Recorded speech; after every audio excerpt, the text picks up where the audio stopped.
My name is Andrew. This is Rogue Wrenching. Today we are going to be cleaning up kind of this area on the side of the workbench. It's a little cluttered mostly because we've got chargers hanging out down on the workbench surface itself. Now, workbench space is at a premium in my garage, and so I want to do anything I can to get stuff off the workbench so it doesn't live there. One of the things that we can do with that is we've got chargers. I recently added a couple more cordless power tools, and I like to keep the batteries charged at all times. So the way I do that is they just stay plugged in all the time, which is great, except now they're in the way. So what we're going to be doing today is we're going to be taking these and mounting them to the wall. Now, in the interest of good cord management and not tying up any of our outlets that we have here on the workbench, we're going to be adding another outlet up on this sidewall here. So what we're going to do with that is obviously first we're going to disconnect the power from the circuit. We're going to go ahead, bend some conduit, attach our boxes, run some wire, and put this all together. Since I'm fairly new to bending conduit, I'm going to bend the conduit first, and then I'm going to place the box where the end of the conduit bends. That way I don't have to re-bend it a bunch of times. In order to bend conduit, you're going to need a conduit bender such as this one.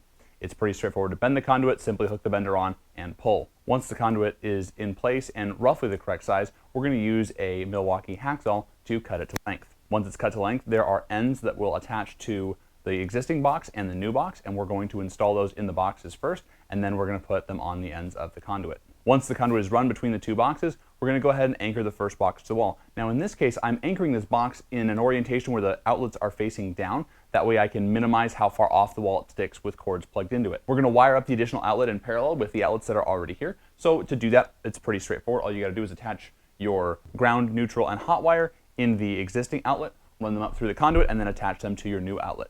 Pretty simple, pretty straightforward. Do make sure you don't cross these wires because that can get nasty. Quick disclaimer, I am not an electrician. I'm simply a DIYer that knows a little bit about power. So I'm only working with 110 here, and we're going to be very careful with how we do it. We're going to make sure the circuit is turned off, and we're going to be as safe as we can be. These chargers do have keyholes on the back of them for mounting to a vertical surface, such as this one.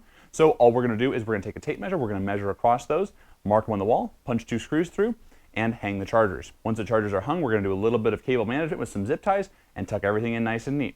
Now it's time to turn the breaker on and see if it works. Breaker's on, everything's working. All right, folks, well, there it is. There's the finished product. It looks pretty good. We've got our chargers. They're a little bit crooked. You know, honestly, at the end of the day, this project has taken way longer than I expected it to, and I'm kind of frustrated and done with it. So we're just going to leave them in their crooked state. That's okay, because at the end of the day, it's functional. That's what we care about. So we got our outlet, nice little spot for some cords, and we got our batteries. And because they're attached to the wall, it's a lot easier to just simply push a battery in, pull a battery off. Only takes one hand. Maybe I'm being picky, but that's what it is.